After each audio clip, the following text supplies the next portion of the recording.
Platforma amaldagi May soliq.uz xizmatlaridan nimasi bilan farq qiladi?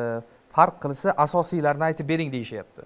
May soliq.uz platformamiz bu bizning asosiy platformamiz. 92 ta interaktiv xizmat joriy etilgan. Bu 10-15 yillardan beri ishlab keladigan platformamiz. Ushbu platformada soliq qonunchilikka oid barcha jarayonlar raqamlashtirilgan. Soliq ma'murchiligida bugungi kunda qog'oz mutlaqo ishlatilmaydi.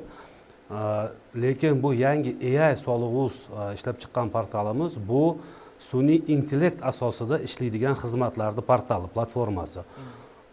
Borib o'sha 92 ta hozirgi amaldagi interaktiv xizmatlarimiz ham sun'iy intellekt texnologiyalar asosida qaytadan ishlab chiqiladi. Lekin bu AI soliq, bu qandaydir eksperimental desak ham bo'ladi. Bu portalimiz barcha soliq to'lovchilarni, tadbirkorlarni, buxgalterlarni o'sha portalga qilib foydalanishga taklif qilmoqchimiz. Tushunarli. Hozir mana sizni javobingizdan yana bitta savol tug'ilyapti shaxsan menda. Agar sizni so'zingiz bilan aytadigan bo'lsak, o'sha eksperimental bo'lsa, tavsiyaviy xarakterga ega bo'lsa, unda mana shu tizim bergan tavsiyalar ham majburiy bo'lmaydimi? Shunda qanday bo'ladi? Bu sun'iy intellekt avvalambor yordamchi. Sun'iy intellekt odam uchun qaysidir harakatlarda yoki odamlarni almashtirish uchun qilinmagan.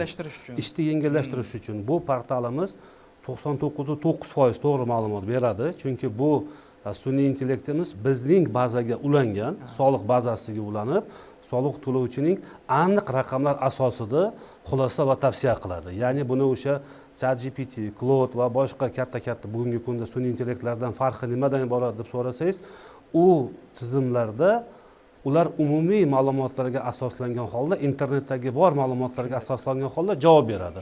Masalan, qaysi tadbirkor kirib, mana biznesim haqida yoki mani korxonam haqida javob ber desa, umumiy javob beradi. Bo'ldi. Bizning sun'iy intellektimiz ushbu tadbirkorni soliq bazasidagi bor ma'lumotlarga asosan, bizning soliq ma'lumotlar bazasi eng katta bazalardan bittasi. Bizlarda faqat o'zimiz bazadan tashqari 70 ta idora va vazirlik ma'lumotlarida mavjud juda katta hajmdagi ma'lumotlarimiz bor.